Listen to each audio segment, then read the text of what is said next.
ರೂತಳು ಅಧ್ಯಾಯ 3. ನೊವೊಮಿಯು ಸೊಸೆಗೆ, ನನ್ನ ಮಗಳೇ, ನೀನು ಗೃಹಿಣಿಯಾಗಿ ಸುಖದಿಂದಿರುವುದಕ್ಕೋಸ್ಕರ ನಾನು ಪ್ರಯತ್ನಿಸಬೇಕಲ್ಲವೇ? ನೀನು ಯಾವನ ಹೆಣ್ಣಾಳುಗಳ ಜೊತೆಯಲ್ಲಿರ್ತೀಯೋ ಆ ಬೋವಜನು ನಮ್ಮ ಸಂಬಂಧಿಕನಾಗಿರುತ್ತಾನಲ್ಲ. ಅವನು ಇಂದಿನ ರಾತ್ರಿ ಕಣದಲ್ಲಿ ಜವೆಗೋದಿಯನ್ನು ತೂರುವನು. ನೀನು ಸ್ನಾನ ಮಾಡಿ ತೈಲ ಹಚ್ಚಿಕೊಂಡು ಶ್ರೇಷ್ಠ ವಸ್ತ್ರಗಳನ್ನುಟ್ಟು ಅಲ್ಲಿಗೆ ಹೋಗು.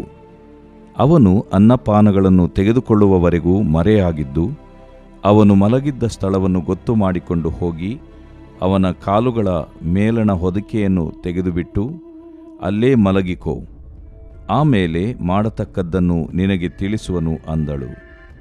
ಅದಕ್ಕೆ ಸೊಸೆಯು, ನೀನು ಹೇಳಿದ್ದನ್ನೆಲ್ಲ ಮಾಡುವೆನೆಂದು ಹೇಳಿ ಅತ್ತೆ ಆಜ್ಞೆಯಂತೆಯೇ ಕಣಕ್ಕೆ ಹೋಗಿ ಬೋವಜನು ಅನ್ನಪಾನಗಳನ್ನು ತೆಗೆದುಕೊಂಡು ಸಂತುಷ್ಟನಾಗಿ ರಾಶಿಯ ಬಳಿಯಲ್ಲಿ ಮಲಗಿದ ಮೇಲೆ ರಹಸ್ಯವಾಗಿ ಬಂದು ಅವನ ಕಾಲು ಮೇಲಣ ಹೊದಿಕೆಯನ್ನು ತೆಗೆದುಬಿಟ್ಟು ಮಲಗಿದಳು. ಮಧ್ಯರಾತ್ರಿಯಲ್ಲಿ ಆ ಮನುಷ್ಯನು ಹೆದರಿ ಬೊಗ್ಗಿ ನೋಡಿ ತನ್ನ ಕಾಲುಗಳ ಬಳಿಯಲ್ಲಿ ಮಲಗಿರುವ ಹೆಂಗಸನ್ನು ಕಂಡನು. ಅವನು ಆಕೆಯನ್ನು, ನೀನು ಯಾರು ಎಂದು ಕೇಳಲು ಆಕೆಯು, ನಾನು ನಿನ್ನ ದಾಸಿಯಾದ ರೂತಳು. ನೀನು ಸಮೀಪ ಬಂಧುವಾಗಿರುವುದರಿಂದ ನಿನ್ನ ಹೊದಿಕೆಯ ಅಂಚನ್ನು ನನ್ನ ಮೇಲೆ ಹಾಕು ಅಂದಳು. ಆಗ ಅವನು, ನನ್ನ ಮಗಳೇ, ಯೆಹೋವನಿಂದ ನಿನಗೆ ಆಶೀರ್ವಾದವಾಗಲಿ. ನೀನು ಬಡವರೂ ಐಶ್ವರ್ಯವಂತರೂ ಆದ ಯವನಸ್ಥರನ್ನು ನೋಡಿ ಹೋಗಲಿಲ್ಲ. ಈಗ ನಿನ್ನ ಪತಿಭಕ್ತಿಯು ಮುಂಚಿಗಿಂತ ವಿಶೇಷವಾಗಿ ಪ್ರತ್ಯಕ್ಷವಾಯಿತು.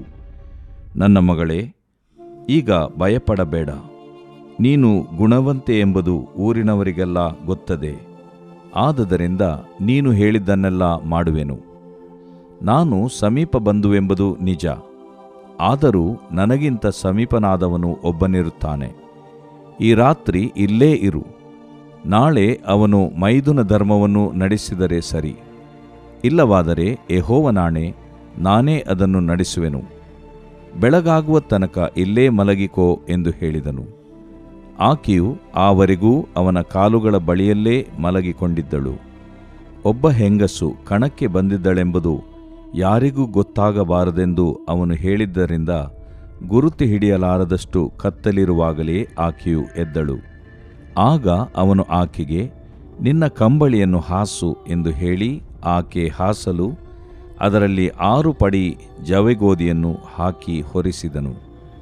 ಆಕೆಯು ಊರೊಳಕ್ಕೆ ಹೋಗಿ ಅತ್ತೆಯ ಬಳಿಗೆ ಬಂದಾಗ ಅತ್ತೆಯು, ನನ್ನ ಮಗಳೇ, ನಿನ್ನ ಕಾರ್ಯವೇನಾಯಿತು ಎಂದು ಕೇಳಲು ಆಕೆಯು ಆ ಮನುಷ್ಯನು ನಡೆಸಿದ್ದೆಲ್ಲವನ್ನೂ ತಿಳಿಸಿ, ನೀನು ಬರಿಗೈಯಿಂದ ಅತ್ತೆಯ ಬಳಿಗೆ ಹೋಗಬಾರದೆಂದು ಹೇಳಿ ಈ 6 ಪಡಿ ಜವೆಗೋದಿಯನ್ನು ಕೊಟ್ಟನು ಅಂದಳು.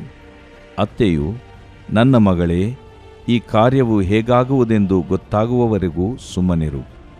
ಈ ಹೊತ್ತು ಅದನ್ನು ಇತ್ಯರ್ಥಪಡಿಸುವವರೆಗೆ ಅವನಿಗೆ ಸಮಾಧಾನವಿರಲಾರದು ಎಂದು ಹೇಳಿದಳು. ದೇವರು ಪ್ರೀತಿಸುವ ಪ್ರೀತಿಯ ಬಿಗ್ ಜೆ ಟಿವಿ ಪ್ರಿಯ ವೀಕ್ಷಕರಿಗೆ ನಮ್ಮ ಕರ್ತನಾದ ಯೇಸು ಕ್ರಿಸ್ತನ ಹೆಸರಿನಲ್ಲಿ ವಂದಿಸಿ ನಿಮಗೆ ಸ್ವಾಗತ ಬಯಸುತ್ತಿದ್ದೇವೆ. ಬನ್ನಿರಿ, ಇಂದು ಒಟ್ಟಾಗಿ ದೇವರ ಅಮೂಲ್ಯವಾದ ವಾಕ್ಯವನ್ನು ನಾವು ಅಧ್ಯಯನ ಮಾಡಿಕೊಡೋಣ. ಇಂದಿನ ನಮ್ಮ ಅಧ್ಯಯನ ರೂತಳ ಗ್ರಂಥ 3ನೇ ಅಧ್ಯಾಯ, the book of Routh, chapter 3. 2ನೇ ಅಧ್ಯಾಯದಲ್ಲಿ ನಾವು ನೋಡಿಕೊಳ್ಳುವಾಗ ಮೊದಲಿನ 2 ಅಧ್ಯಾಯಗಳು, ಮೊದಲನೇ ಅಧ್ಯಾಯದಲ್ಲಿ ಯಾವ ರೀತಿಯಾಗಿ ಎಲಿಮಲೇಕನು ಗಂಡ ಹೆಂಡತಿ ಇಬ್ಬರಿದ್ದರು, ನವಮಿ ಮತ್ತು 2 ಮಕ್ಕಳಿದ್ದರು. ಬರ ಇದ್ದಿದ್ದರಿಂದ ಅವರು ಬೆತ್ಲೆಹೇಮ್, ರೊಟ್ಟಿಯ ಮನೆ ಎಂಬ ಹೆಸರಿರುವಂಥ ಊರನ್ನು ಬಿಟ್ಟು ಮೋವಾಬ್ ದೇಶಕ್ಕೆ ಬರ್ತಾರೆ. ಮೋವಾಬ್ ದೇಶಕ್ಕೆ ಬರುವಾಗ ಜೀವನದಲ್ಲಿ ಹೆಚ್ಚು ಕಡಿಮೆ ಆಗಿ ಗಂಡ ಸಾಯ್ತಾನೆ, ಮಕ್ಕಳಿಬ್ಬರು ಕೂಡ ಸತ್ತು ಹೋಗ್ತಾರೆ. ಕಡೆಗೆ ಅತ್ತೆ ಮತ್ತು ಸೊಸೆಯರಿಬ್ಬರೇ ಉಳಿದು ಬಿಡ್ತಾರೆ. ಅಂಥ ಸಂದರ್ಭದಲ್ಲಿ ಏನಾಗ್ತದೆ, ದೇವರು ಮತ್ತೆ ಬರ ಇದ್ದಂಥ ಆ ದೇಶದಲ್ಲಿ ದೇವರು ಆಶೀರ್ವಾದ ಆ ದೇಶದವರಿಗೆ ಸಿಕ್ತು, ಸ್ವದೇಶದವರಿಗೆ ಎಂಬುದನ್ನು ಕೇಳಿಬಿಟ್ಟು ನವಮಿ ಈಗ ಹಿಂದಿರುಗಿ ಮತ್ತೆ ಬರ್ತಾಳೆ ತನ್ನ ಸ್ವದೇಶಕ್ಕೆ, ಮೋವಾಬ್ ದೇಶವನ್ನು ಬಿಟ್ಟು. ಬರ್ತಾ ಇದ್ದಾಗ ಬರುವ ದಾರಿಯಲ್ಲಿ ಸೊಸೆಯರಿಗೆ ಹೇಳ್ತಾರೆ, ನೀವು ಯಾಕೆ ನನ್ನ ಜೊತೆಗೆ ಬರಬೇಕು, ನೀವು ಹೋಗಿಬಿಟ್ಟು ಯುವ ವಿಧವೆಯವರು ಆದ ಕಾರಣ ಹೋಗಿಬಿಟ್ಟು ನೀವು ಕೂಡ ನಿಮ್ಮ ದೇಶದಲ್ಲಿ ವಾಸ ಮಾಡಿರಿ ಎಂಬುದಾಗಿ ಹೇಳಿದಾಗ ಓರ್ಫಾ ಹೊರಟು ಹೋಗಿಬಿಡ್ತಾಳೆ. ರೂತಳಾದರೂ ನವಮಿಯನ್ನು ಅಂಟಿಕೊಂಡು, ನಿನ್ನ ಜನರೇ ನನ್ನ ಜನರು, ನೀನು ಹೋದ ಕಡೆನೇ ನಾನು ಇರ್ತೀನಿ, ನಿನ್ನ ದೇವರೇ ನನ್ನ ದೇವರು ಎಂಬಂಥ ಒಂದು ವಿಧೇಯತೆಯ ಆತ್ಮವನ್ನು ತೋರಿಸ್ಬಿಟ್ಟು ಅತ್ತೆಯನ್ನು ಪ್ರೀತಿಸಿ ಅತ್ತೆಯ ಜೊತೆಯಲ್ಲಿ, ಅಂದರೆ ನವಮಿಯ ಜೊತೆಯಲ್ಲಿ ಊರಿಗೆ ಸ್ವದೇಶಕ್ಕೆ ಬರ್ತಾಳೆ. ಬಂದುಬಿಟ್ಟು ಏನಾದರೂ ಕೆಲಸ ಮಾಡಬೇಕಲ್ಲ, ಆದ ಕಾರಣ ಯಾರ ದಯೆ ನನಗೆ ಸಿಗ್ತತೋ ಆ ಹೊಲಕ್ಕೆ ನಾನು ಹೋಗ್ತೀನಿ ಎಂಬುದಾಗಿ ರೂತಳು ಹೇಳಿ ಹೋದಾಗ, ನವಮಿಯ ಸಂಬಂಧಿಕನು ಅಥವಾ ನವಮಿಯ ಯಜಮಾನನು ಎಲಿಮಲೇಕನ ಸಂಬಂಧಿಕನಾದ ಬೋವಾಜನ ಹೊಲದಲ್ಲಿ ಕೆಲಸ ಮಾಡಲಿಕ್ಕಂತ ಹೇಳ್ಬಿಟ್ಟು ರೂತಳು ಹೋಗಿದ್ದಾಗ, ಅದು ದೇವರ ಸಾರ್ವಭೌಮ. ಬೋವಾಜ್ ಅಂತ ಹೇಳಿದರೆ ಶಕ್ತಿ, ಬೋವಾಜ್ ಅಂತ ಹೇಳಿದರೆ ತೀವ್ರತೆ, ವೇಗ, ಶೀಘ್ರತೆ, ಸ್ವಿಫ್ಟ್ನೆಸ್ ಅಥವಾ ಸ್ಟ್ರೆಂತ್ ಎಂಬಂಥ ಹೆಸರಿರುವಂಥ ಮನುಷ್ಯನು. ಆದ ಕಾರಣ ರೂತಳ ಬಗ್ಗೆ ಅವನು ಕೇಳಿರ್ತಾನೆ, ಯಾವ ರೀತಿಯಾಗಿ ಗಂಡ ಸತ್ತು ಈಗ ವಿಧವೆಯಾಗಿ ಅತ್ತೆಯನ್ನು ಪ್ರೀತಿಸಿ ಆ ಜನರನ್ನು ಅರಿಯದ ಜನರ ಹತ್ರ ಬಂದಿದ್ದಾಳೆ ಎಂಬುದಾಗಿ ಕೇಳಿಬಿಟ್ಟು, ಆಯಿತು ನನ್ನ ಹೊಲದಲ್ಲೇ ನೀನು ಕೆಲಸ ಮಾಡ್ಬೋದು ಎಂಬುದಾಗಿ ಹೇಳ್ತಾನೆ. ಯಹೂದ್ಯರಲ್ಲಿ ಒಂದು ಪದ್ಧತಿ ಇತ್ತು. ಅದೇನಂತ ಹೇಳಿದ್ರೆ, ವಿಧವೆಯನ್ನು ಸಮೀಪ ಬಂಧು ಅಥವಾ ಸಂಬಂಧಿಕನು ಮದುವೆ ಆಗಬೇಕು. ಮತ್ತು ಆ ವಿಧವೆಯ ಯಜಮಾನನು, ಅಂದರೆ ಮೃತಪಟ್ಟಂಥ ಗಂಡನ ಆಸ್ತಿ ಕೂಡ ಈಗ ಮದುವೆಯಾಗುವಂಥ ವ್ಯಕ್ತಿಗೆ ಸೇರಬೇಕು ಎಂಬಂಥ ಒಂದು ನಿಯಮ ಇತ್ತು, ಪದ್ಧತಿ ಇತ್ತು, ನಿಯಮ ಕೂಡ ಇತ್ತು. ಆದ ಕಾರಣ ಆ ಲೆಕ್ಕದಲ್ಲಿ ನೋಡುವಾಗ ಬೋವಾಜನು ಇವನ ಸಂಬಂಧಿಕನಾಗಿರ್ತಾನೆ. ಆದ ಕಾರಣ ಆ 3ನೇ ಅಧ್ಯಾಯದಲ್ಲಿ ಬೋವಾಜನ ಈಗ ಯಾವ ನವಮಿ ಬಹುಶಃ ರೂತಳ ಮದುವೆ ಬಗ್ಗೆ ಯೋಚನೆ ಮಾಡಿರಬೇಕು ಖಂಡಿತವಾಗಿ. ಆದ ಕಾರಣ ನನ್ನ ಮಗಳೇ, ನೀನು ಗೃಹಿಣಿಯಾಗಿ ಸುಖದಿಂದಿರುವುದಕ್ಕೋಸ್ಕರ ನಾನು ಪ್ರಯತ್ನಿಸಬೇಕಲ್ಲವೇ ಎಂಬುದಾಗಿ ಹೇಳ್ತಾಳೆ. ಅದನ್ನು ಯೋಚನೆ ಮಾಡಿಬಿಟ್ಟು ಈಗ ಕಾರ್ಯರೂಪದಲ್ಲಿ ಆಕೆ ಒಂದು ಸಲಹೆಯನ್ನು ಕೊಡ್ತಾಳೆ. ಅದೇನಂತ ಹೇಳಿದ್ರೆ, ನೀನು ಹೋಗಿಬಿಟ್ಟು ಬೋವಜನ ಹೊಲದಲ್ಲಿ ಹೋಗಿಬಿಟ್ಟು ಅವನಿಗೆ ಆ ಒಂದು ಅಂಗಿಯನ್ನು, ಅಂದರೆ ಅವನ ಹೊದಿಕೆಯ ಅಂಚನ್ನು ತನ್ನ ಮೇಲೆ ಹಾಕುವಂಥದ್ದು, ಅದು ಜವಾಬ್ದಾರಿಕೆಯನ್ನು ತಗೊಳ್ಳುವಂಥ ಒಂದು ಸೂಚನೆ. ಆದ ಕಾರಣ ಆ ಒಂದು ಮಾತನ್ನು ಹೇಳಿಬಿಟ್ಟು, ಇದೆಲ್ಲ ರೂತಳಿಗೆ ಗೊತ್ತಿರಲಿಲ್ಲ. ಯಾಕಂತ ಹೇಳಿದರೆ ಆಕೆಯ ಒಂದು ಅನ್ಯ ದೇಶದವಳಾಗಿದ್ದರಿಂದ ಯಹೂದಿಗಳ ಪದ್ಧತಿ ಇರಲಿಲ್ಲ. ಆದ ಕಾರಣ ಈಗ ಆಕೆ ಮರೆಯಾಗಿ ಇದ್ದು ಅತ್ತೆ ಹೇಳಿದ ಹಾಗೆ ಹೋಗಿಬಿಟ್ಟು ಆ ಬೋವಾಜನಿಗೆ, ನಾನು ನಿನ್ನ ದಾಸಿಯಾದ ರೂತಳು, ನೀನು ಸಮೀಪ ಬಂಧುವಾಗಿರುವುದರಿಂದ ನಿನ್ನ ಹೊದಿಕೆಯ ಅಂಚನ್ನು ನನ್ನ ಮೇಲೆ ಹಾಕು ಎಂಬುದಾಗಿ ಹೇಳ್ತಾಳೆ. ಅಂದರೆ ಇನ್ನೊಂದು ರೀತಿಯಿಂದ ನೀನು ನಿನ್ನ ಕರ್ತವ್ಯ ನನ್ನನ್ನು ಮದುವೆ ಮಾಡಿಕೊಳ್ಳಬೇಕೆಂಬುದು, ಇದು ಸಾಮಾನ್ಯವಾಗಿ ಗಂಡ ಅಥವಾ ವಧು ಮದುವೆ ಮಾಡಿಕೊಳ್ಳುವಂಥ ಮದುಮಗನು ಹುಡುಕೊಂಡು ಬರಬೇಕು. ಅದನ್ನು ಆ ಒಂದು ಕರ್ತವ್ಯವನ್ನು ನೆರವೇರಿಸಬೇಕು. ಆದರೆ ಇಲ್ಲಿ ನೋಡುವಾಗ ಈಕೆಯೇ ರೂತಳೆ ಆ ಒಂದು ಮುಂದಾಳತ್ವವನ್ನು ವಹಿಸಿಕೊಂಡು ಹೇಳುವಾಗ ಆಶ್ಚರ್ಯ ಆದಂಥ ಬೋವಾಜನು, ಯೆಹೋವನಿಂದ ನಿನಗೆ ಆಶೀರ್ವಾದವಾಗಲಿ ಎಂಬುದಾಗಿ ಹೇಳಿಬಿಟ್ಟು 2 ಮಾತು ಹೇಳ್ತಾನೆ. ಅದು ಭಾಳ ಚೆನ್ನಾಗಿದೆ. 10ನೇ ವಚನ, 3ನೇ ಅಧ್ಯಾಯ 10ನೇ ವಚನದಲ್ಲಿ ಹೀಗಿದೆ. ಅದೇನೆಂದರೆ, ಹೌದು, ನೀನು ಬಡವರು ಐಶ್ವರ್ಯವಂತರು ಆದ ಯವನಸ್ಥರನ್ನು ನೋಡಿ ಹೋಗಲಿಲ್ಲ. 1. 2ನೇದು, ಈಗ ನಿನ್ನ ಪತಿಭಕ್ತಿಯು ಮುಂಚೆಗಿಂತ ವಿಶೇಷವಾಗಿ ಪ್ರತ್ಯಕ್ಷವಾಯಿತು. ಈಗ ಸಾಮಾನ್ಯವಾಗಿ ಮದುವೆ ಅಂತ ಬಂದಾಗ ಏನು ಮಾಡ್ತಾರೆ, ಯಾರು ಶ್ರೀವಂತರು ಎಂಬುದಾಗಿ ನೋಡಿಬಿಟ್ಟು ಶ್ರೀವಂತರೊಂದಿಗೆ ಮದುವೆ ಆಗಬೇಕೆಂಬುದಾಗಿ ಆ ಕಾಲದಲ್ಲಿ ಅಥವಾ ಈ ಕಾಲದಲ್ಲಿ ಜನರು ನೋಡ್ತಾರೆ. ಆದರೆ ರೂತಳ ಒಂದು ವೈಶಿಷ್ಟ್ಯತೆ ಏನಂದರೆ, ಆ ಒಂದು ಸಂಬಂಧದಲ್ಲಿ ಯಾಕೆ ಸಂಬಂಧದಲ್ಲಿ ಅಂತ ಹೇಳುವಾಗ, ಇದು ಯೇಸು ಕ್ರಿಸ್ತನ ಒಂದು ಜನನಕ್ಕೆ ವಂಶಾವಳಿಗೆ ನಡೆಸುವಂಥದ್ದಾಗಿದೆ ರೀ. ಇದು ನಾವು 4ನೇ ಅಧ್ಯಾಯಕ್ಕೆ ಬಂದಾಗ ಇನ್ನಷ್ಟು ನಮಗೆ ಆ ಸುಳಿವು ಸ್ಪಷ್ಟವಾಗ್ತದೆ. ಯಾಕಂತ ಹೇಳಿದ್ರೆ ಇಡೀ ಸ್ಟೋರಿಯಲ್ಲಿ ಏನಂತ ಹೇಳಿದ್ರೆ, ನ್ಯಾಯಸ್ಥಾಪಕರ ಕಾಲದಲ್ಲಿ ಇತ್ತು ನಡೆದಂಥ ಒಂದು ಘಟನೆ. ಆದರೆ ಕುಲ, ಗೋತ್ರ, ಹಿನ್ನೆಲೆ, ವಂಶಾವಳಿ, ಆ ಕುಟುಂಬ, ಆ ಹೆಸರನ್ನು ಸ್ಥಾಪಿಸೋದು, ಸಮೀಪ ಸಂಬಂಧಿ, ಅದನ್ನೆಲ್ಲ ಯಹೂದಿಗಳು ಬಹಳಷ್ಟು ಸ್ಥಾಪನೆ ಮಾಡಿಕೊಂಡು ಬಂದರು. ಅದರಲ್ಲಿ ಹೆಚ್ಚು ಕಡಿಮೆ ಅವರು ಆಗ್ತಿರಲಿಲ್ಲ. ಒಂದು ವೇಳೆ ಹೆಚ್ಚು ಕಡಿಮೆ ಆದರೂ, ಯಾವ ರೀತಿಯಾಗಿ ನವಮಿಯ ಮಗನು ಅನ್ಯ ದೇಶಸ್ಥಳಾದಂಥ ಋತುಗಳನ್ನು ಮದುವೆ ಆಗಬಾರ್ದಾಗಿತ್ತು ಯಹೂದಿಗಳ ಪ್ರಕಾರ.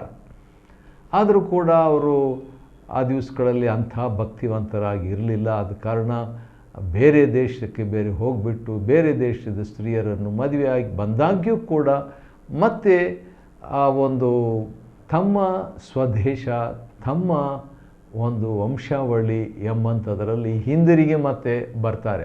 ಅಷ್ಟೇ ಅಲ್ಲದೆ ಯೇಸು ಕರ್ತನು, ಮೆಸ್ಸಿಯನು, ಬರ್ತಕ್ಕಂಥ ಕ್ರಿಸ್ತನು, ಆತನ ಅಜ್ಜಿ ಅಂತ ಹೇಳ್ಬೋದು ರೂತಳು, ಅಥವಾ ಮುತ್ತಜ್ಜಿ ಎಂಬುದಾಗಿ ಹೇಳ್ಬೋದು, ಅಥವಾ ಹಿನ್ನೆಲೆ ಕೂಡ ಒಂದು ಅನ್ಯ ಸ್ಥಳವು ಆಗಿದ್ದರೂ ಕೂಡ, ಆಕೆಯ ಹಿನ್ನೆಲೆ ಅದಾಗಿದ್ದರೂ ಕೂಡ ದೇವರು ಆಕೆಯನ್ನು ಆಯ್ಕೆ ಮಾಡಿಕೊಂಡಿದ್ದಾನೆ ಎಂಬುದನ್ನು ಸೂಚಿಸ್ತದೆ. ಅಥವಾ ದೇವರು ಅನ್ಯರನ್ನು ಯಾವ ರೀತಿಯಾಗಿ ಆರಿಸ್ಕೊಳ್ತಾನೆ ಎಂಬುದಾಗಿ ಪ್ರವಾದನೆಯಾಗಿ ಇಲ್ಲಿ ಹೇಳಲಾಗಿದೆ.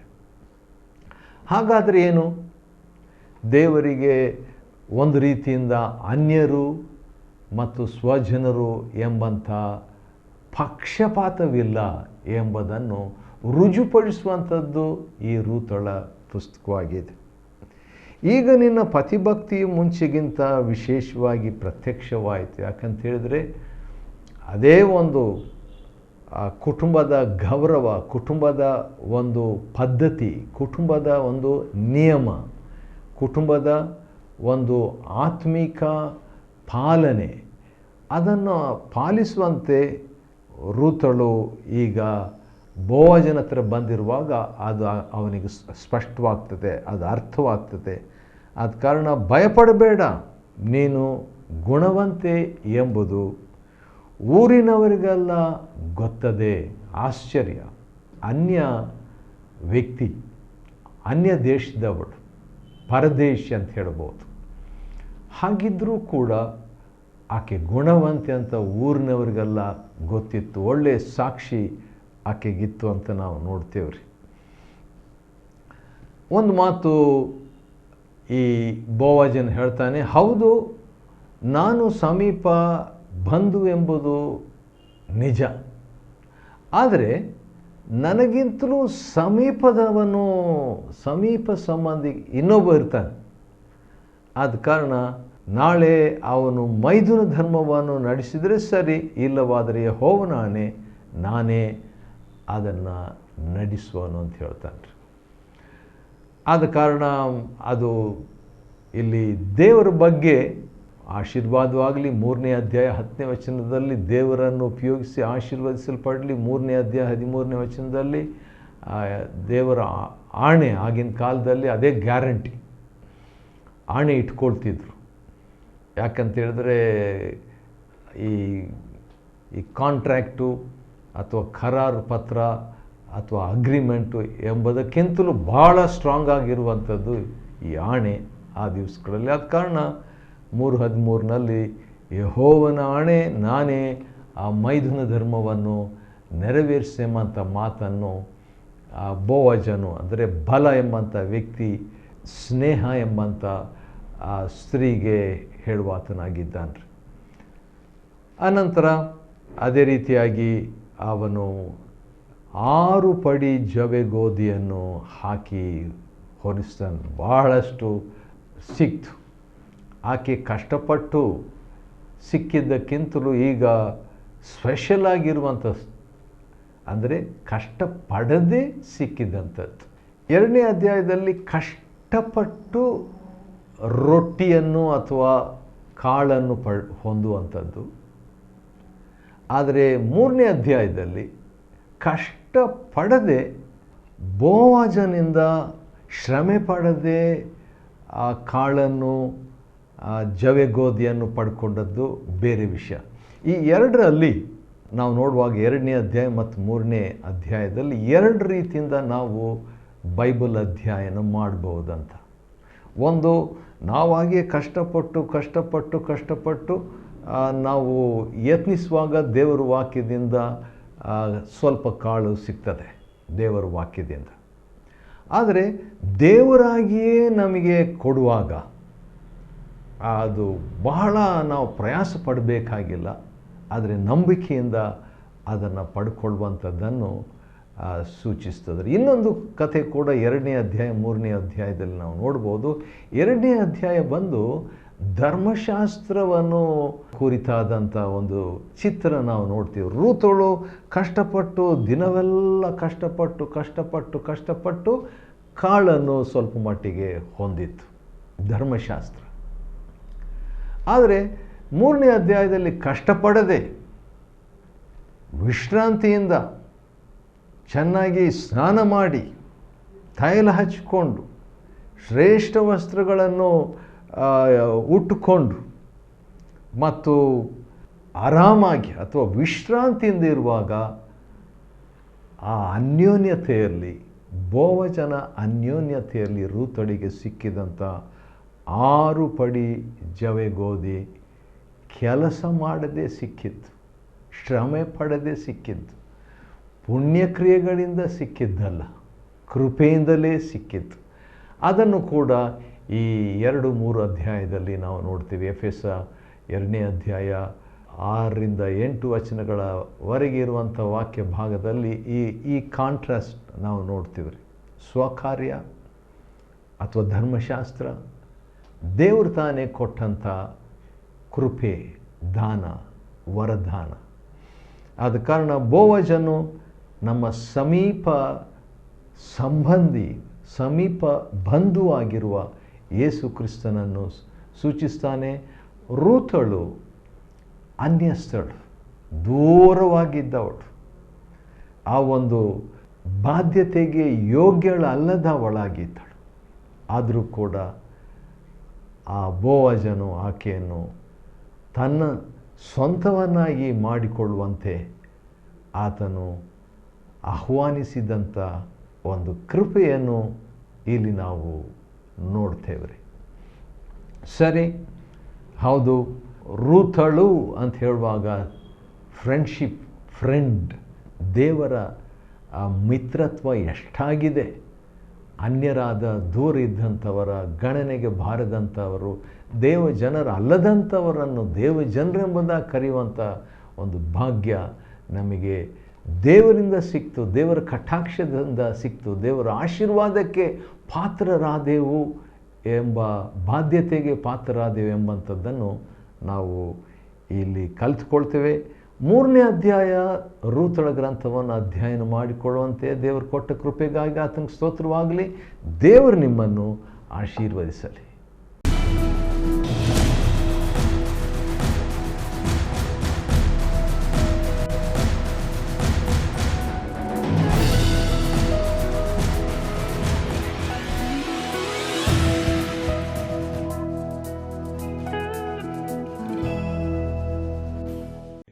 Chapter 3. Then Naomi her mother-in-law said unto her, My daughter, shall I not seek rest for thee, that it may be well with thee? And now is not Boaz of our kindred, with whose maidens thou wast? Behold, he winnoweth barley tonight in the threshing floor. Wash thyself therefore, and anoint thee, and put thy raiment upon thee, and get thee down to the floor. But make not thyself known unto the man, until he shall have done eating and drinking. And it shall be, when he lieth down, that thou shalt mark the place where he shall lie. And thou shalt go in, and uncover his feet, and lay thee down, and he will tell thee what thou shalt do. And she said unto her, All that thou sayest unto me I will do. And she went down unto the floor, and did according to all that her mother-in-law bade her. And when Boaz had eaten and drunk, and his heart was merry, he went to lie down at the end of the heap of corn. And she came softly, and uncovered his feet, and laid her down.